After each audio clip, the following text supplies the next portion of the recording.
नमस्कार, पंजाब केसरी में आपका स्वागत है। मैं हूं बलवंत अक्षर। दुनिया के सबसे तेज लड़ाकू विमान ने फ्रांस से भारत के लिए उड़ान भर ली है। ये राफेल विमान जल्दी ही अंबाला एयरबेस पे उतरेगा।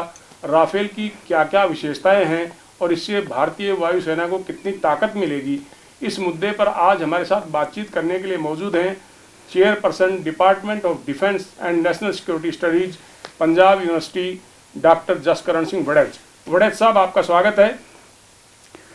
थैंक यू बलवंत जी। तो जैसा कि आपको मालूम ही है कि राफेल विमान ने फ्रांस से उड़ान भर ली है और वो अंबाला एयरबेस पे उतरेंगे।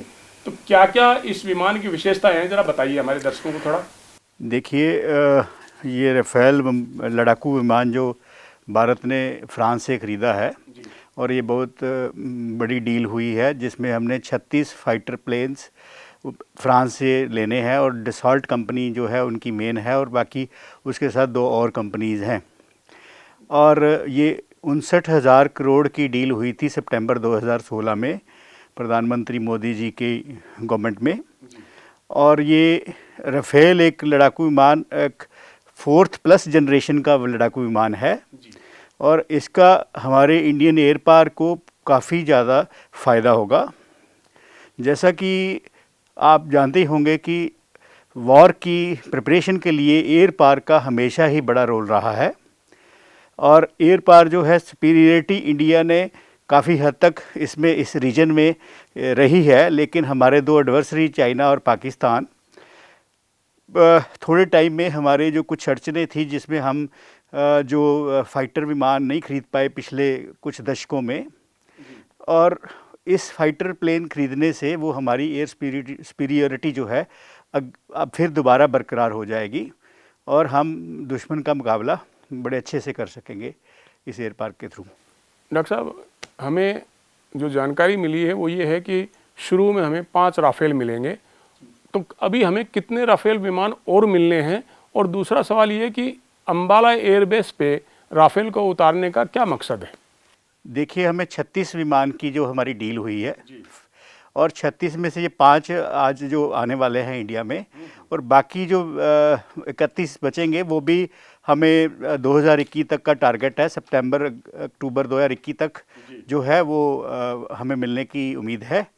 और बाकी जो है अंबाला को चुनना है, जो अंबाला को चुनना इसलिए है क्योंकि अंबाला हमारे इंडिया पाकिस्तान बॉर्डर से करीब 200 किलोमीटर की दूरी पे है और ये बड़ा ही स्ट्रेटजिकली इम्पॉर्टेंट जो है हमारे लिए एयर स्टेशन है, एयर बेस है, इसलिए इसको चुना गया। दूसरी बात मैं आपको बताऊं कि एक 17 गोल्डन एरोज़ नाम की स्क्वाड्रन थी जो रेज़ की गई थी 1951 में और जिसमें हमारे पास MiG-21 थे और MiG-21 धीरे धीरे से फेस आउट हो रहे हैं क्योंकि उनकी एज जो है ज़्यादा हो गई है और 2016 में इस स्क्वाड्रन को बंद कर दिया, डिसबैंड कर दिया गया था।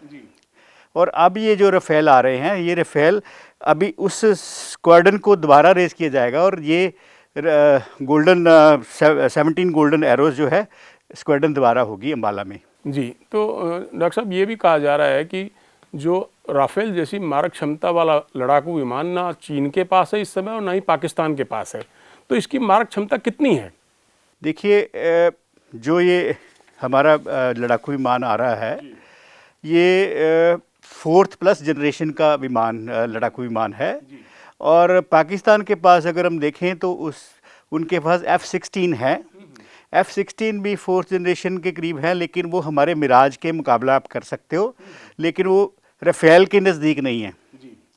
दूसरी बात, पाकिस्तान और चाइना जो JF-17 मिल के तैयार कर रहे थे उसको, वो भी जो है वो इतना हम इसके मुकाबले में उतना इफेक्टिव और एफिशिएंट नहीं है। जो 5th जनरेशन की चाइना बात करता है वो J-20 की बात करता है और वो J-20 वो डेवलप कर रहे हैं, लेकिन उस पर भी काफ़ी किंतु परंतु हैं कि उसकी कैपेबिलिटी और उसके इंजन पे कुछ इश्यूज़ हैं कि वो 5th जनरेशन एक्चुअल में है कि नहीं है। पर वो ज़्यादातर जो आप देखेंगे वो रशियन जो फाइटर प्लेन्स हैं उनकी कॉपीज़ उसके बेसिस पे वो कर रहे हैं। तो इसलिए ये जो राफेल है ये बड़ा एडवांस टेक्नोलॉजी वाला है, इसकी बहुत सारी अच्छी कैपेबिलिटीज़ हैं, like air defence, air superiority में ये क्षमता रखता है। एंटी एक्सेस एरिया डिनाइल इसकी कैपेबिलिटी है। रिकनाइसेंस में ये काम आ सकता है कि तभी इसको हम मल्टी रोल फाइटर एयरक्राफ्ट कहते हैं। इसमें डॉक्टर साहब ये भी कहा जा रहा है कि जो पिछले साल अक्टूबर में हमारी राफेल को लेकर फ्रांस से जो बातचीत हुई थी, उसमें हमने अपनी ज़रूरत के हिसाब से इसमें कुछ परिवर्तन किए हैं। तो ये क्या बदलाव है इसमें? देखिए, इंडिया की कंडीशंस के हिसाब से उन्होंने कुछ एक जो बदलाव हमने उनको कहा था उन्होंने कर दिए हैं, और इंडिया की कंडीशंस के हिसाब से। और आपको मैं ये भी बताना चाहूँगा कि ये जो लड़ाकू विमान है ये हम ले रहे हैं क्योंकि ये न्यूक्लियर कैपेबल भी है, ये न्यूक्लियर पेलोड भी ले जा सकता है, और न्यूक्लियर ट्राइड में हमारा बड़ी मदद करेगा। जो इंडिया ने न्यूक्लियर ट्राइड करना है तो न्यूक्लियर ट्राइड को मोर इफेक्टिव बनाने के लिए ये जो मदद करेगा। और शायद आपको ध्यान हो, इंडिया के पास एक और ऑप्शन थी यूरो फाइटर। तो यूरो फाइटर को ना लेने का एक बहुत बड़ा कारण यही था क्योंकि उसमें जर्मनी और कुछ और देश इन्वॉल्व थे यूरोप के उस फाइटर में मैन्युफैक्चरिंग में। तो जर्मनी की काफ़ी हेजिटेशन रहती है न्यूक्लियर प्रोलिफरेशन की तरफ, तो इसलिए जो है फ्रांस को कोई हेजिटेशन नहीं है इसमें। सो हम जो है इस विमान को न्यूक्लियर अटैक के लिए भी यूज़ कर सकते हैं। ऐसा भी डॉक्टर साहब कहा जा रहा है कि राफेल पर लगी जो मिसाइल है वो लक्ष्य पर सटीक निशाना साधने में सक्षम है। तो ये मिसाइल कितने किलोमीटर दूरी तक मार कर सकती है? ऐसा है सर, इसके ये डायनेमिक टारगेटिंग कर सकता है। इसमें air to air missile MICA missile है, वो निशाना साध सकती है एयर टू एयर का। इसमें long range air to air meteor missile है जो कि काफ़ी अच्छी है। Air to ground hammer missile है, और उसके अलावा लॉन्ग रेंज स्काल्प मिसाइल है जो क्रूज मिसाइल है जो टारगेटिंग कर सकती है। लेज़र गाइडेड बॉम्ब्स भी इस पे जो है यूज़ किए जा सकते हैं, और नॉन गाइडेड क्लासिक बॉम्ब्स भी जो है यूज़ कर सकते हैं। सो ये मल्टीपल काइंड ऑफ मिसाइल्स को यूज़ करने की क्षमता रखता है और इसमें फिट हो सकती है, और ये बड़े बखूबी ये रोल अपना लॉन्ग रेंज और शॉर्ट रेंज बोथ रोल जो है प्ले कर सकता है। तो डॉक्टर साहब, जो आपने बताया कि हमें ऐसे 36 राफेल विमान मिलने हैं, 5 अभी मिल जाएंगे, 30-31 विमान फिर बाद में आएंगे, तो हमें आपको कुछ इस तरह की कोई जानकारी दे सकते हैं कि हमें कुल कितने राफेल विमानों की ज़रूरत है? देखिए, ऐसा है, कोई ऐसी फिगर्स एग्जैक्टली अगर करें तो शायद, क्योंकि ये कंपैरेटिव होता है। आपने कुछ विमान लिए, चाइना भी अपने डेवलप करेगा या ख़रीदेगा या उसका, और सिमिलरली पाकिस्तान भी आपके पैरिटी के लिए वो कोशिश करेगा। तो इन दैट सेंस अगर ये 36 जो आएंगे they will definitely add to the capability of Indian air force, air power को बढ़ावा देंगे, और ये डिमांड ख़त्म नहीं हो सकती। ये आगे आगे आपको डिफेंस पे ये स्पेंडिंग तो करनी पड़ेगी, और आगे फिर सोचना पड़ेगा कि आगे आपकी नीड्स जो हैं वैसे वैसे बढ़ती जाती हैं, क्योंकि नेशनल सिक्योरिटी के हिसाब से it is very evolving. National security जो सब्जेक्ट है इसमें आपका इश्यूज़ बड़े डिफरेंट इश्यूज़ आते हैं, और आपको 5th जनरेशन की तरफ भी जाना पड़ेगा। ये 4th प्लस जनरेशन है, लेकिन 5th जनरेशन फाइटर एयरक्राफ्ट भी आपको देखने पड़ेंगे। तो हम ये नहीं कह सकते कि हम इतने नंबर से हमारा डिफेंस जो है वो डिफेंस नीड्स फुलफ़िल होती हैं। तो डॉक्टर साहब, आप देख ही रहे हो कि लद्दाख में भारत चीन सीमा पर तनाव है, चीनी सैनिक घुसपैठ की कोशिश में लगातार लगे रहते हैं। ऐसी स्थिति में राफेल के हमारे यहाँ आने से हमारी वायुसेना की ताकत में कितना इजाफा होगा आपके हिसाब से?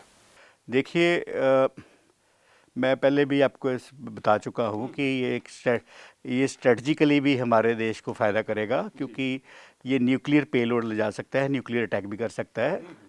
हमें पता है कि हमारे दोनों एडवर्सरी चाइना और पाकिस्तान दोनों न्यूक्लियर पावर्स हैं, और दूसरी बात, ये दोनों का आपस में नेक्सस है। They are all weather friends. उनकी जो पार्टनरशिप है वो उसको डिफाइन करते हैं, higher than the mountain stronger than the steel. So उस हिसाब से हमें ये भी कई बार हमारे यहाँ डिबेट होती है कि weather India should prepare for 2 front Wars. तो 2 फ्रंट वॉर की तैयारी भी हमें रखनी पड़ेगी, और डेफिनेटली ये जो है हमें स्ट्रेटजिकली एज देंगे ये राफेल फाइटर जो हैं चाइना और पाकिस्तान के मद्देनज़र।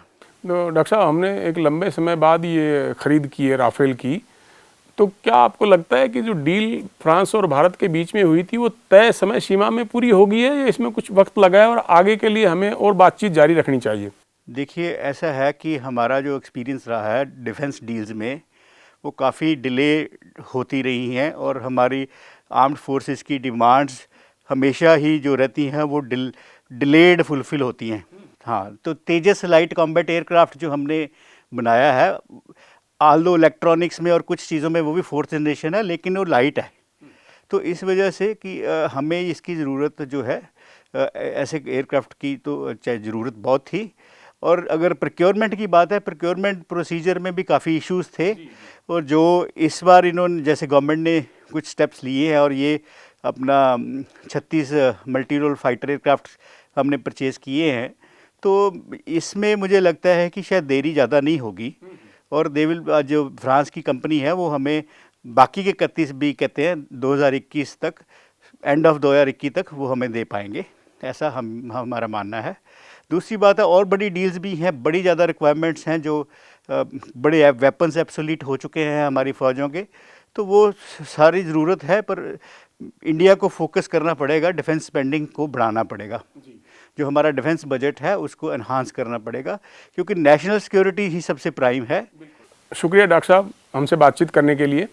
मैं धन्यवाद करता हूं आपका और आपके इस चैनल का, पंजाब केसरी के चैनल का, जिन्होंने मुझे ये मौका दिया आपके साथ बैठने का और इस पे चर्चा करने का। तो ये थे डॉक्टर जसकरण वड़ैच, जिनका ये मानना है कि हमें बाकी के विमान अगले साल उपलब्ध हो जाएंगे, लेकिन इसके साथ ही केंद्र सरकार को रक्षा बजट और बढ़ाना पड़ेगा। पंजाब केसरी के लिए बलवंत तक्षक, चंडीगढ़।